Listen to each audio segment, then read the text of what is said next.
Hello guys, welcome to my channel let's education. I am Rakshi Pal. I hope आप सभी अच्छे होंगे। सो गाइस, आज की जो क्लास है वो है हमारी साइकोलॉजी की पैडागोजी की क्लास। ठीक है। इस क्लास में हम साइकोलॉजी की पैडागोजी करने वाले हैं और उसी के साथ में मैं आपको सन 2020 में जो पेपर हुआ था साइकोलॉजी का, वो से उसका हम एनालिसिस करने वाले हैं कि किस प्रकार के क्वेश्चन आए थे। अब तक मैंने आपको क्लासेस प्रोवाइड कर दी है, लेकिन आज हम ये देखेंगे कि क्वेश्चन हमसे किस प्रकार से पूछा जाता है। तो इससे हमें क्या होगा, एक आइडिया हो जाएगा जिसमें हमें आसानी हो जाएगी अपनी स्टडी को करने में। तो फिर आज की क्लास स्टार्ट करते हैं। और अगर आपने क्लास और नहीं देखी है, आपकी मैंने ईवीएस की क्लास भी करा दी है, मैथ की हो चुकी है आपकी, और साइकोलॉजी की भी क्लास हो चुकी है, हिंदी की भी, तो वो क्लासेस भी आप जाकर देख सकते हैं। और अगर क्लास आपको पसंद आती है तो प्लीज इस चैनल को लाइक कीजिए, शेयर कीजिए, ज्यादा से ज्यादा सब्सक्राइब कीजिए। तो फिर आज की क्लास हम स्टार्ट करते हैं। ठीक है। क्लास जैसे पसंद आती है तो चैनल को जरूर सब्सक्राइब कीजिए और बेल आइकन जरूर प्रेस कर दीजिए, ताकि जब भी क्लास हो तो आपको नोटिफिकेशन मिल जाए। ठीक है। तो आज हम पढ़ते हैं अपने फर्स्ट क्वेश्चन की ओर। देखिए, पेपर आपका इसी टाइप का आता है। मैं आपको बेसिक से बताना चाहती हूँ। जो बच्चे पहले दे चुके हैं वो तो जानते हैं कि पेपर कैसे आता है। ठीक है। और जो बच्चे पहले पेपर नहीं दे चुके हैं वो आप इसे देख लीजिए कि पेपर किस प्रकार से आता है। ये वैसे मेरा ही पेपर है जिसमें मैंने 30/30 गेन किए हैं इस एग्जाम में, साइकोलॉजी में। ठीक है। तो आज की क्वेश्चन हम स्टार्ट करती हूँ, पढ़ते हैं क्या है पूछा है क्वेश्चन में।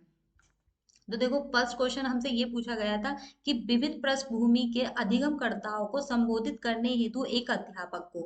कहने का मतलब ये है कि अलग अलग कैटेगरी से बच्चे आए हुए हैं, यानी कि अलग अलग राज्यों से बच्चे आए हुए हैं और उनको पढ़ाना है। तो उसके लिए अध्यापक को क्या करना चाहिए। ठीक है, क्योंकि जो अलग अलग स्टेट के बच्चे हैं उनकी लैंग्वेज क्या है, बिल्कुल चेंज है। कोई मराठी बोलता है, कोई तमिल बोलता है। तो ऐसे में एक अध्यापक को पढ़ाने के लिए क्या करना चाहिए अपनी कक्षा में। तो ऑप्शन जान लेते हैं। फर्स्ट है, सभी के लिए मानकीकृत आकलनों का इस्तेमाल करना चाहिए। मतलब क्या, सभी को एक ही तरीके से स्टैंडर्डाइज करना चाहिए, एक समान मानना चाहिए, ये कहा गया है। सेकंड है, ऐसे कथनों का इस्तेमाल करना चाहिए जो नकारात्मक रूढ़िबद्धता और मजबूत हो। कहने का मतलब ये है, जो पुरानी बातों और अवधारणाओं को, यानी कि उनमें अलग अलग क्या करना चाहिए, विभेद करना चाहिए। मैं इंग्लिश में भी पढ़ देती हूँ। Use the statement that of the strength of the negativity stereotype. Stereotype का मतलब ये होता है, रूढ़िबद्धता का मतलब ये होता है कि हम बच्चों में भेदभाव करें। ठीक है, लड़कों और लड़कियों में भेदभाव करें, क्या टीचर को ये करना चाहिए। थर्ड ऑप्शन है हमारा कि विभिन्न संबंधी मुद्दों पर बातचीत को क्या है, अपनी टाल देना चाहिए। तो एक बात बताओ, अगर टीचर पढ़ा रहा है तो क्या वो बात को टालेगा? ऐसा तो हो ही नहीं सकता, वो बात को नहीं टाल सकता है, वो बात को नहीं टालेगा। तो थर्ड ऑप्शन हमारा क्या होगा कि विभिन्न संबंधी मुद्दों पर बातचीत टालनी चाहिए। तो ये बिल्कुल ऑप्शन हो ही नहीं सकता। Draw the example from, avoid the talking about the experiment related to the diversity. तो इसमें क्या है, उसे बिल्कुल भी अवॉइड नहीं करना है बच्चों को। अब फोर्थ ऑप्शन पढ़ लेते हैं। Draw the example from the diverse setting. ठीक है। इसका मतलब ये होता है कि हमें विभिन्न विभिन्न प्रकार के तरीके अपनाने चाहिए बच्चों को पढ़ाने के लिए। इसमें फोर्थ ऑप्शन में आपसे ये पूछा गया है। देखिए, ये लिखा है, विभिन्न विन्यासों से उदाहरण लेने चाहिए।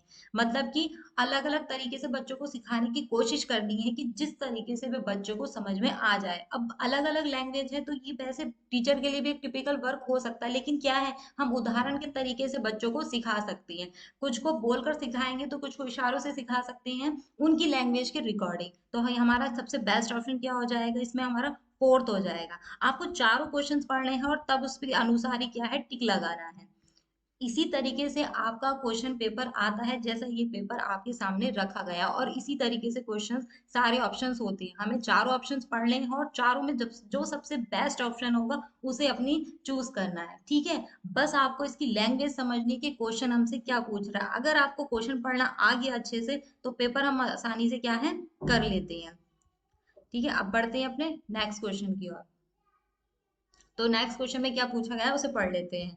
नेक्स्ट क्वेश्चन में हमसे पूछा गया है कि समस्या समाधान क्षमताओं को किस प्रकार सुसाध्य किया जा सकता है। Problem solving ability can be the facilitated bye. मतलब ये है कि समस्या को समाधान, यानी कि बच्चों की जो प्रॉब्लम है उसे सॉल्व करने के लिए किस प्रकार के कार्य किया जा सकता है क्लास में। ठीक है। तो सबसे पहला ऑप्शन है कि समरूपों के इस्तेमाल को बढ़ावा देकर, यानी कि encourage use of the analysis, यानी कि अच्छी अच्छी चीजों को यूज करके, बच्चों को एनालाइज करके, जब बच्चों को जान लोगे तभी तो उनकी समस्या का समाधान कर पाओगे।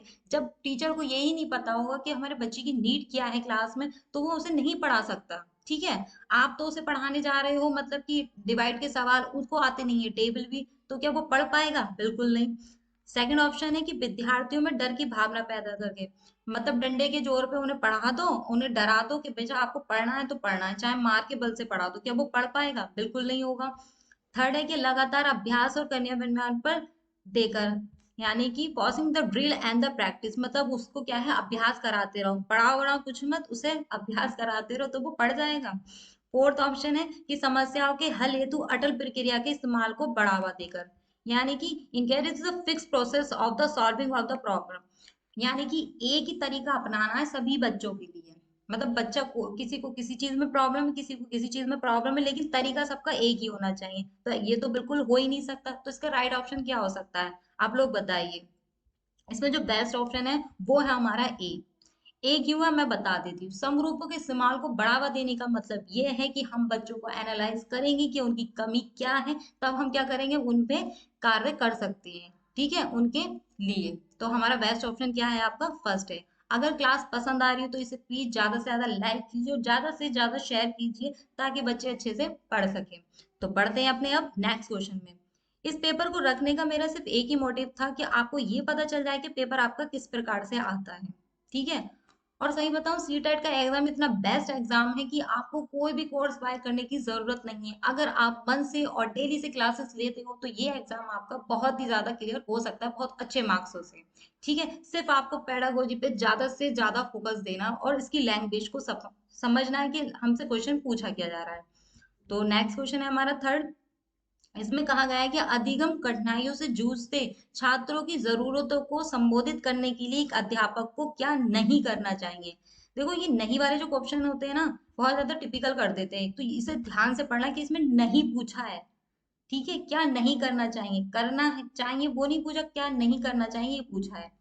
क्वेश्चन का मीनिंग मैं बता देती हूँ आपको। अधिगम कठिनाई यानी कि जो बच्चे सीख रहे हैं उनको किस चीज में परेशानी हो रही है, और छात्रों की जरूरत यानी कि बच्चों की जरूरत को संबोधित करने के लिए, यानी कि उनकी जरूरत को पूरी करने के लिए एक अध्यापक को क्या नहीं करना चाहिए। ठीक है, तो नहीं पर हमें अब ऑप्शन पढ़ लेते हैं, मैं इंग्लिश में भी पढ़ देती हूँ। In order to the address the need of the student who are the facing the learning difficult, a teacher should not. ठीक है, नॉट वाली चीज को ध्यान से रखना।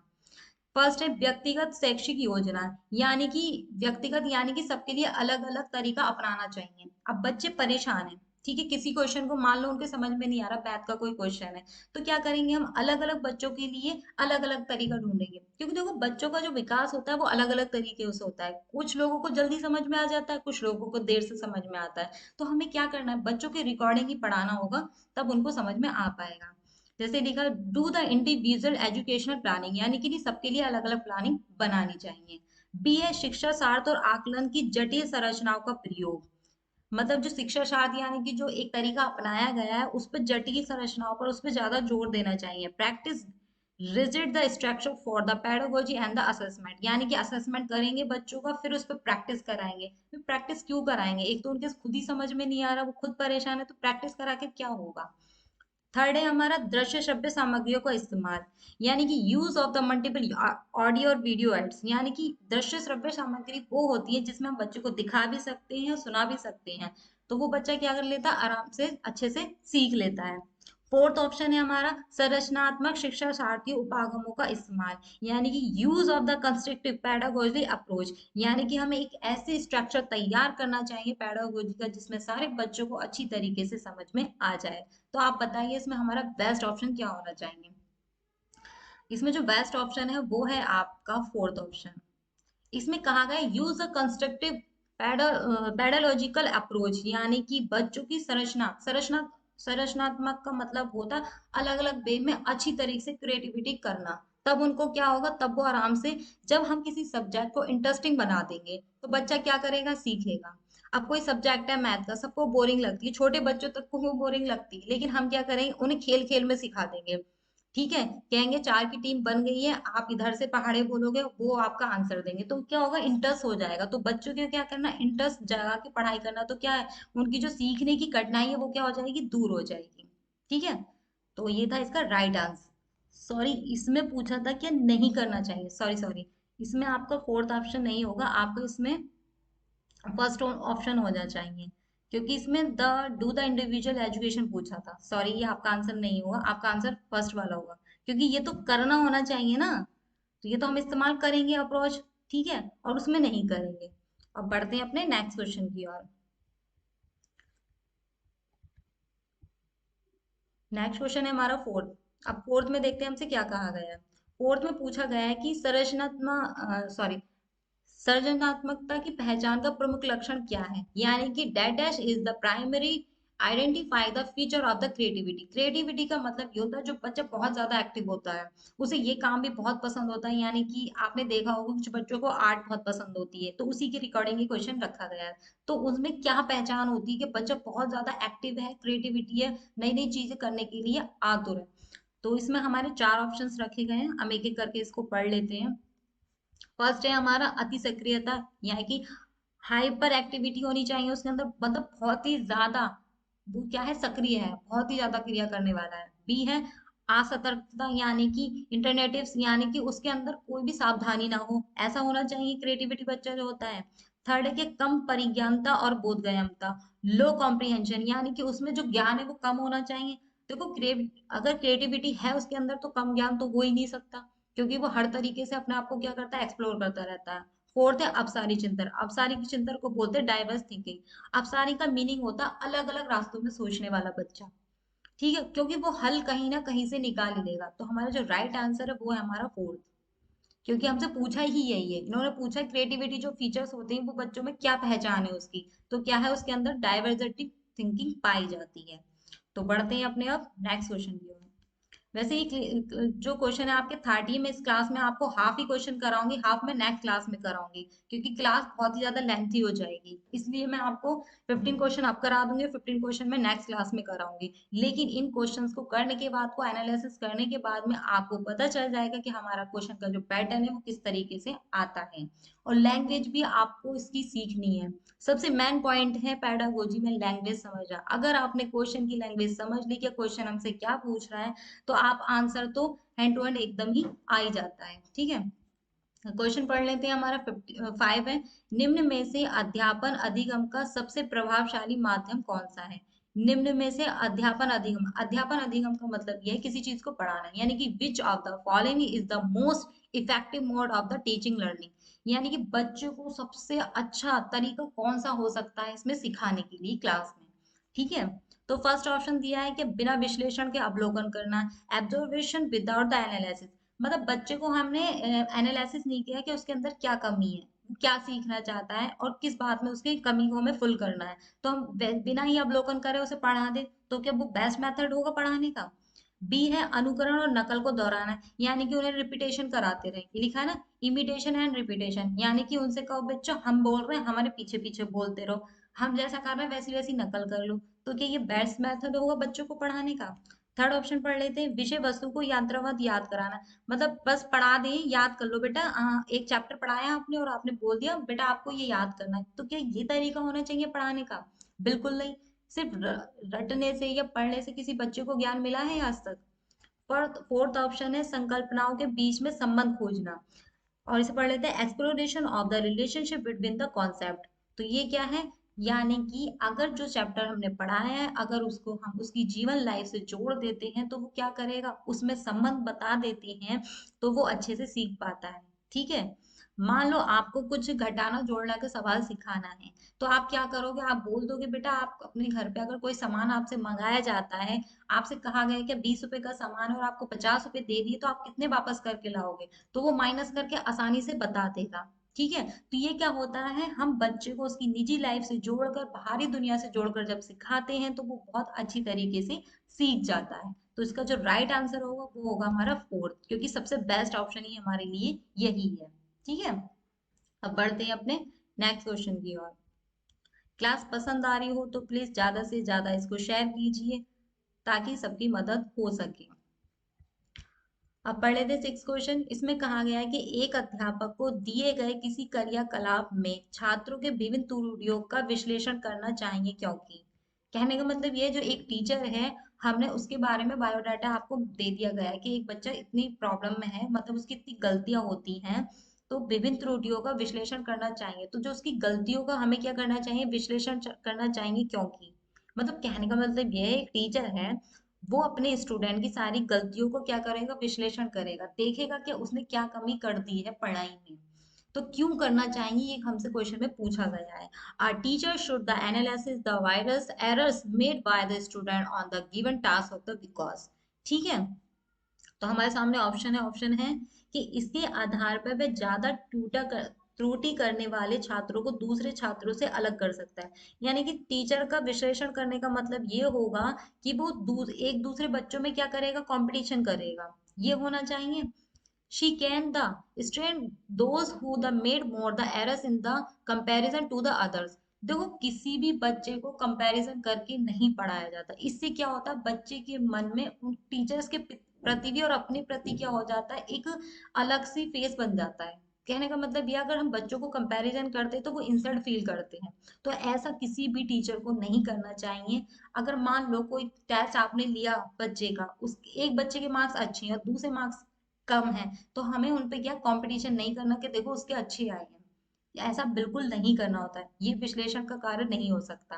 सेकंड है, अधिगम केवल त्रुटियों के शोधन पर निर्भर है। यानी कि जो हम पढ़ा रहे हैं, वो केवल केवल उसकी त्रुटियां सही करने के लिए ही हमने क्या किया, एनालिसिस किया है, यानी कि उसका टेस्ट लिया है। तो ये तो बिल्कुल नहीं हो सकता। मतलब केवल हमें उसकी गलतियों को सुधारने के लिए थोड़ी ना टेस्ट लिया है, उसकी कमियों को पूरा करने के लिए ही तो दिया है test. Learning is the slowly based of the correction of the errors, उसकी कमियों को निकालने के लिए। ठीक है। थर्ड है कि इसके आधार पर वह दंड की मात्रा को निर्धारित कर सके, यानी कि उसके लिए एक सजा बना दे कि भाई तुमने कम मार्क्स ले आए तो तुम्हें इतनी सजा मिलेगी, और तुमसे जिसने ज्यादा लाया उसे इतनी सजा मिलेगी। क्या इसलिए टेस्ट कराया जाता है बच्चे टीचर के द्वारा? बिल्कुल नहीं। She can the decide the degree of the punishment of the accordingly. देखो, डिग्री नहीं देनी है किसी को, किसी को प्रथम श्रेणी नहीं देनी, किसी को सेकंड श्रेणी नहीं देती, वैसे दी जाती है, लेकिन ऐसा होना नहीं चाहिए। इससे क्या होता है, बच्चा अपने आप को हीन समझने लगता है। फोर्थ ऑप्शन है कि त्रुटियों की समझ अध्यापन अधिगम प्रक्रिया के लिए अर्थपूर्ण है। यानी कि जो गलतियां हैं उनको समझना पढ़ाने के लिए बहुत ही ज्यादा इंपॉर्टेंट है। क्योंकि जब तक हमें ये नहीं पता चलेगा कि बच्चों की क्या कमी है, तो हम उसे अच्छी तरीके से नहीं पढ़ा सकते। Understanding of the errors are the meaningful in the teaching learning process. तो ये सबसे बेस्ट ऑप्शन है हमारा चारों में। जब तक हमें पता ही नहीं चलेगा बच्चों की कमी को, तो हम क्या करेंगे, उसे आगे नहीं समझा सकते। जैसे आपके टीचर ने, आपने एक स्कूल में छोटे बच्चों को कुछ पढ़ा दिया, डिवाइड के सवाल करा दिए। अब आपने क्या करा, नेक्स्ट डे उनका टेस्ट ले लिया विश्लेषण करने के लिए कि उनको आया ही नहीं आया। आधे से ज्यादा बच्चे उसमें फेल हो गए, तो हम क्या करेंगे? तो इसका मतलब हमने सही से नहीं पढ़ाया। तो हम उनको एनालिसिस करने के लिए ही तो हमने ये टास्क रखा था। तो क्या करा, उनकी कमी को हमें पता चल गया, इसीलिए से अर्थपूर्ण होगा। तो हमारा राइट आंसर क्या हो गया इसमें, फोर्थ हो गया है। तो पढ़ते हैं अपने अब नेक्स्ट क्वेश्चन की ओर। मैं आपको सभी की पेडागोजी कराऊंगी, और इससे पहले भी आपकी साइकोलॉजी की 2 क्लासेस हो चुकी हैं। ठीक है, तो आप जाकर वो क्लासेस भी देख सकते हैं। तो अब बढ़ जाते हैं नेक्स्ट क्वेश्चन की ओर। नेक्स्ट क्वेश्चन ये है कि अधिगम की प्रेरणा को किस प्रकार कायम रखा जा सकता है। जो अधिगम की अभिप्रेरणा का मतलब ये है, बच्चों को सिखाने के लिए उन्हें कैसे मोटिवेटेड किया जा सकता है कि ताकि वो अच्छे से पढ़ाई कर सके। क्योंकि एक स्टूडेंट लाइफ में सबसे ज्यादा मोटिवेशन की कमी होती है, चाहे वो बच्चा हो या बड़ा हो। एक स्टूडेंट लाइफ सबके लिए बहुत टिपिकल होती है, चाहे वो कोई हो, क्योंकि वो अपने फ्यूचर को लेकर बहुत ही ज्यादा परेशान रहता है।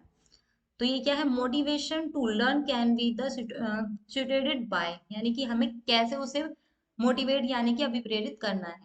तो फर्स्ट ऑप्शन है, बच्चों को बहुत आसान क्रियाकलाप देकर, यानी कि बहुत इजी इजी काम दे दिए बच्चों को, तो वो क्या मोटिवेट रहेगा कि भाई सवाल भी बहुत इजी इजी दे दिए, तो वो मोटिवेट रहेगा पढ़ने के लिए, इसलिए।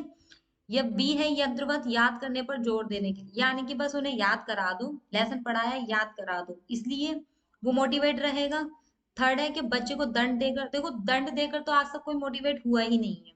ठीक है, अब हमने अगर उसे दंड दे दिया, उसे सजा दे दी, पनिशमेंट कर दिया बच्चे को, तो क्या वो अच्छे से पढ़ पाएगा? बिल्कुल नहीं पढ़ पाएगा। जैसे ये ना forcing on the road memorisation, जैसे मैंने इसमें बताया है कि रट्टा नहीं लगवाना है बच्चों को। देखो रट कर कोई याद नहीं होता है। पनिश द चाइल्ड, बिल्कुल नहीं, पनिश नहीं करना है। फोर्थ है प्रवीणता अभिमुखी लक्ष्यों पर जोर देना, यानी कि focusing on the mastery oriented goals, यानी कि अगर हम उसे गोल सेट कर देंगे, बेटा आपको डॉक्टर बनना है, बेटा आपको इंजीनियर बनना है, तो वो क्या करेंगे, उस तरफ उनका माइंड सेट हो जाएगा, ताकि वो पढ़ने में मोटिवेट रहे। कहते हैं ना, बच्चों से पूछा जाता है बेटा आपको क्या बनना है, कोई कहता है मुझे पुलिस बनना है, कोई कहता है मुझे डॉक्टर बनना है। तो इसी के बेस पे क्या करते हैं, हम बच्चों को कहते हैं बेटा आपको बनना है ना, तो आपको पढ़ना है, तो वो क्या रहेगा, अंदर से मोटिवेटेड रहेगा। ठीक है। तो हमारा जो सबसे बेस्ट ऑप्शन है वो है हमारा फोर्थ। हमें सबसे बेस्ट क्वेश्चन चूज करना होता है, तो वही हमारा क्या हो जाता है, आंसर हो जाता है। तो आपको ध्यान रखना है, ठीक है, कि हमारा कौन सा बेस्ट ऑप्शन है इसमें। ठीक है। तो हमारा बेस्ट ऑप्शन क्या हो गया है इसमें, हमारा फोर्थ हो गया है। तो मैं फोर्थ को इसमें टिक कर देती हूँ, एक सेकेंड, फोर्थ ऑप्शन को। देखो अगर हमें क्वेश्चन की लैंग्वेज समझ में आ जाती है, तो हमारे जो है आंसर भी मिल जाता है। आप या तो अपना बेस्ट ऑप्शन ढूंढ लो इन चारों ऑप्शन में, या फिर तीन क्वेश्चन को, यानी कि जो तीन ऑप्शन है उन्हें हटा दो, जो मतलब इसके बिल्कुल भी सुटेबल नहीं है, तो आपका जो आंसर है वो निकल जाएगा। आपके पास दो ही ऑप्शन होते हैं क्वेश्चन, मतलब कि आंसर चूज करने की, या तो सबसे बेस्ट आंसर चूज कर लो, या फिर जो तीन सबसे बिल्कुल खराब है उन्हें हटा दो, तो आपका जो एक आंसर है वो मिल जाएगा आपको। ये होता है पेडागोजी का रूल। तो हमें सबसे बेस्ट क्वेश्चन देखना होता है, और लैंग्वेज सीख समझनी होती है कि क्वेश्चन में हमसे क्या पूछा जा रहा है। अगर ये दो चीजें हम अच्छे से कर लेते हैं, तो पेडागोजी हमारी जो बहुत बेस्ट हो जाती है। बढ़ लेते हैं अपने नेक्स्ट क्वेश्चन की ओर।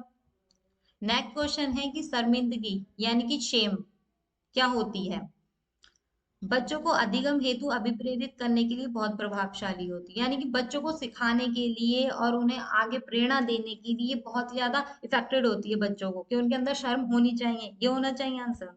Is very effective to the motivate the children to learn, यानी कि शर्मिंदगी से कोई आज तक मोटिवेट हुआ है, जो बच्चे मोटिवेट होंगे। बी ऑप्शन भी पढ़ लेते हैं। बी है के भाव को अध्यापन, यानी कि शर्मिंदगी के भाव को अध्यापन अधिगम प्रक्रिया में बारंबार पैदा करना चाहिए, यानी कि बच्चों को पढ़ाते समय उन्हें हर हमेशा क्या इंसल्ट कराते रहना चाहिए, कि तुम्हें ये नहीं आता, तुम्हें वो नहीं आता, इसलिए होनी चाहिए शर्मिंदगी बच्चों के अंदर। सी है कि शर्मिंदगी का संज्ञान से कोई संबंध नहीं है, यानी कि दिमाग से कोई संबंध ही नहीं है। Has the no relation to the cognition, वावे, मतलब कि जो हमारे दिमाग में आएगी नहीं, हमें शर्म आ रही है, तो हमारे दिमाग में ये मैसेज जाता ही नहीं, सारा काम तो हमारे दिमाग से ही होता है। ठीक है। फोर्थ है का ज्ञान, यानी कि शर्मिंदगी का संज्ञान है में नकारात्मक प्रभाव पड़ सकता है, तो can have the negative impact of the cognitive. तो क्या आंसर होगा इसमें, इसमें ये कह दिया ना इन्होंने, क्या जो संज्ञान यानी कि जो इसका प्रभाव है वो नकारात्मक हो सकता है बच्चों के ऊपर, अगर उनके अंदर शर्मिंदगी है। तो इसमें सबसे बेस्ट ऑप्शन क्या हो सकता है, बताइए। आपको बताना है इसका आंसर, और जिसको पता है वो कमेंट सेक्शन में बता सकता है, आपके हिसाब से कौन सा आंसर होना चाहिए। बच्चों को अधिगम हेतु अभिप्रेरित करने के लिए बहुत प्रभावशाली है, उन्हें पढ़ाने के लिए जो शर्म है वो होनी चाहिए। देखो शर्म करेंगे तो पढ़ेंगे कैसे, के भाव को, शर्मिंदगी के भाव को अध्यापन अधिगम की प्रक्रिया में, मतलब बार बार उन्हें तो शर्मिंदगी, ये तो हो नहीं सकता, का संज्ञान से कोई संबंध नहीं है, बिल्कुल भी नहीं हो सकता है। ठीक है। तो सबसे बड़ा क्या आंसर हो सकता है, फोर्थ हो सकता है। फोर्थ कैसे है, देखो अगर शर्मिंदगी का जो संज्ञान है, यानी कि दिमाग से रिलेटेड है, वो नकारात्मक सोच प्रभाव कर सकता है बच्चे में। ठीक है। अब वो शर्मा, अगर वो शर्माएगा तो ना तो वो अपने टीचर से कोई क्वेश्चन पूछ सकता है, ना ही बच्चे, ना ही टीचर उसे कुछ पढ़ा सकता है, तो ये क्या है, निगेटिव इफेक्ट डाल सकता है बच्चे के दिमाग पर। ठीक है।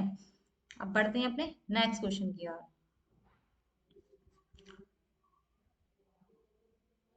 नेक्स्ट क्वेश्चन है हमारा नाइन्थ। इसमें कहा गया है कि अधिगम का संरचनात्मक विचार ये सुझाव देता है कि ज्ञान की संरचना में, अधिगम का मतलब यानी कि सिखाना, की संरचना का संरचनात्मक, यानी कि उसका स्ट्रक्चर, यानी कि उसको अधिगम को सिखाने का तरीका विचार या सुझाव देता है कि ज्ञान की संरचना में, यानी कि सिखाने का एक तरीका ये मैसेज देता है कि ज्ञान जो है वो बच्चे की सक्रिय भूमिका निभाते हैं। इसमें क्या होते हैं, बच्चे सक्रिय भूमिका निभाते हैं, यानी कि play in the active role in, यानी कि जब हम बच्चे को पढ़ा रहे हैं और उन्हें कुछ सिखाना चाहते हैं नए, तो उसमें बच्चे क्या करेंगे, सक्रिय भूमिका निभाएंगे।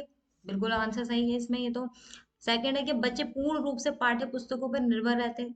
मतलब वो, अगर हमें उन्हें कुछ सिखाना है तो हमें पाठ्य पुस्तक ही पढ़ानी पड़ेगी, उससे अलावा हम कुछ उन्हें बता नहीं सकते। जो किताबें कहती है सिर्फ वही ज्ञान देना चाहिए बच्चों को। क्या ये होगा अधिगम को सिखाने का तरीका? ये थर्ड है, बच्चों की कोई भूमिका नहीं होती। मतलब सिखा किसे रहे हैं, बच्चों को रहे हैं, और उनकी कोई भूमिका ही नहीं होती, बस उन्हें पढ़ाया जा रहा है, उन्हें उन्हें कुछ नहीं करना है, उन्हें भी तो सीखना है। ठीक है, एक्सप्लोर करनी है चीजों को। फोर्थ, बच्चे में पूर्ण रूप से वयस्कों पर निर्भर रहते हैं, यानी कि वो अपने एल्डर्स पर ही निर्भर हो जाए, बड़ों पर ही डिपेंड हो जाए। तो क्या ऐसा हो सकता है? मैं इंग्लिश में भी पढ़ देती हूँ। Constructivist view of the learning suggest that the children that dash construction of the their on the knowledge, यानी कि वो अपनी नॉलेज को क्या करता है, कैसे सीखता है। तो बच्चों का क्या काम होना चाहिए सीखने में? प्ले इन एक्टिव रोल, उन्हें बिल्कुल एक्टिव होना चाहिए। जब टीचर सिखा रहा है, चाहे वो कुछ भी पढ़ा रहा है क्लास में, तो वो उन्हें क्या होना चाहिए, एक्टिव होना चाहिए। अगर बच्चे ही ध्यान नहीं देगा तो वो बिल्कुल भी नहीं सीख पाएगा, ना ही अच्छी अच्छी चीजों को वो एक्वायर कर पाएगा। Are the slowly depend of the text book on the, मतलब उन्हें किताबों पर निर्भर कर दो। बाहर की दुनिया से उन्हें कोई मतलब नहीं, जो किताबें कहती वही फैक्ट है। ऐसा थोड़ी ना है, हमें तो जीवन लाइफ से जोड़कर सिखाना है बच्चों को। अब हमने किताब में पढ़ा दिया जोड़ना घटाना, अब बच्चों को भेज दिया दुकान पर कोई सामान लेने, वो तो बेचारा पैसे भी नहीं गिन पा रहा है, तो ऐसी पढ़ाई का फायदा क्या? तो क्या होता है, प्रैक्टिकली हमें उन चीजों को सिखाना चाहिए। Have the no role on the play, उनकी कोई भूमिका नहीं होती, बच्चों की सीखने में कोई भूमिका नहीं हो सकती, ऐसा तो हो ही नहीं सकता। Fourth, are the slowly depend of the adult, वो हमेशा बड़ों पर निर्भर रहेंगे। यानी कि अगर आपको कोई सामान बच्चों को लेना है तो कोई बड़ा साथ में जाएगा तब वो बाय कर सकते हैं कोई चीज, वरना तो वो खरीद ही नहीं सकते, क्योंकि वो उनसे पैसे ही गिनने नहीं आते हैं। तो ऐसा तो हो ही नहीं सकता। तो इसमें जो आपका बेस्ट ऑप्शन है वो कौन सा हो सकता है? आपका जो इसमें बेस्ट ऑप्शन है वो है हमारा फर्स्ट, कि बच्चे सक्रिय भूमिका निभाते हैं, यानी कि उनका एक्टिव होना ही उनके सीखने में सबसे बड़ा रोल हो सकता है। तो हमारा जो बेस्ट ऑप्शन है वो है हमारा फर्स्ट है। ठीक है, तो बढ़ते हैं अपने अब नेक्स्ट क्वेश्चन की ओर। नेक्स्ट क्वेश्चन है हमारा टेंथ। टेंथ में हमसे क्या पूछा गया है? टेंथ है कि अधिगम के लिए निम्न में से कौन सी धारणा उपयुक्त है, यानी कि सिखाने के लिए बच्चों को कौन सी, मतलब कॉन्सेप्ट हमें यूज करना चाहिए ताकि बच्चा अच्छे से सीख सके, ये हमसे क्वेश्चन पूछा गया है। Which of the following belief और is a good for learning, कौन सा बेस्ट होनी चाहिए? तो फर्स्ट ऑप्शन है हमारा कि प्रयासों में कोई फर्क नहीं पड़ता है, यानी कि अगर हम प्रैक्टिस एफर्ट लगा रहे हैं बच्चों में तो उसमें कोई फर्क नहीं पड़ेगा। ठीक है। बी है असफलता का अनियंत्रित हो जाती है, यानी कि असफलता, यानी कि जो उनकी सफलता के विरुद्ध आ रहा थे, असफलता अनियंत्रित हो जाती है। मतलब जो उनका मोटिवेशन है वो अच्छा हो जाता है, जो डीमोटिवेशन है उनके से हट जाता है, अगर हम उन्हें अच्छा सिखाएं तो। थर्ड है कि योग्यता सुधार होता है, यानी कि उसकी जो योग्यता है उसमें सुधार आ जाएगा, है ना? ऐसा हमें पढ़ाना चाहिए। मतलब देखो, एक तो बच्चा क्या है, जैसे जीन पियाजे मैंने आपको बताया, तो वो कहते हैं कि बच्चा लिटिल साइंटिस्ट है। वो अपनी समझ लेकर खुद पैदा हुआ है, तो अब जब उसके अंदर तो खुद भी समझ है, लेकिन वो स्कूल क्यों आता है कि जो उसके अंदर उसकी स्किल्स है उसमें और भी ज्यादा सुधार हो जाए। तो इसलिए होता है सिखाने की एक धारणा अच्छी होनी चाहिए। फोर्थ है कि योग्यता अटल है, मतलब जो उसके माँ बाप की उसे जो जेनेटिक मिली है, हेरिडिटी से उसे मिली है, वो अटल है। बाकी आप कुछ भी पढ़ाओ तो उससे कोई फर्क नहीं पड़ेगा। इस ऑप्शन में फोर्थ में ये कहा गया है कि जो बच्चा को घर से सीख के आया है ना वही अटल है, चाहे तुम उसे कुछ भी सिखा लो उस पर कोई फर्क नहीं पड़ने वाला। तो देखो ऐसा तो हो ही नहीं सकता, वो सीखने आया है तो कुछ ना कुछ तो जरूर सीखेगा। तो इसमें हमारा सबसे बेस्ट ऑप्शन कौन सा होना चाहिए? तो जो बेस्ट ऑप्शन है वो है हमारा थर्ड। थर्ड ये ना, एबिलिटी टू इम्प्रूव, जो उसकी स्किल्स है उसमें क्या हो जाएगा, और भी ज्यादा सुधार हो जाएगा। देखो इसमें भी लिखा है फेलियर इन द अनकंट्रोलेबल, तो हाँ फेलियर को अनकंट्रोल तो कर सकते हैं हम, कि बच्चा जो फेल हो रहा है वो क्या कर लेगा, सुधार कर लेगा तो सही हो जाएगा। लेकिन ये तो नहीं पूछा ना हमसे, हमसे पूछा कौन सी हमें धारणा यूज करनी चाहिए बच्चों के कॉन्सेप्ट में, तो ये हो जाएगी हमारा राइट आंसर। ठीक है, तो मैं फिर आज इतने ही क्वेश्चन रख रही हूँ आपकी क्लास में, 10 क्वेश्चन। हम नेक्स्ट क्लास में इसके आगे के क्वेश्चंस रखेंगे, वरना क्लास आपकी बहुत लेंथी हो जाएगी। और ये जो मैंने 10 क्वेश्चन आपको कराए हैं, इन्हें आपको अच्छे से तैयारी करनी है, इन्हें देखना है इन क्वेश्चंस के आंसर आपको कैसे निकालने हैं, और लैंग्वेज को आपको समझना है। तो अगर क्लास पसंद आई होगी तो प्लीज आज की क्लास के लिए थैंक यू सो मच, और इस चैनल को जरूर सब्सक्राइब कीजिए और ज्यादा से ज्यादा शेयर कीजिए। और 1 नवंबर से मैं आपको दिन में भी आपको 2-3 क्लासें करा दूंगी, अभी आपकी एक ही क्लासेस हो रही हैं। ठीक है, तो आज की क्लास के लिए थैंक यू सो मच।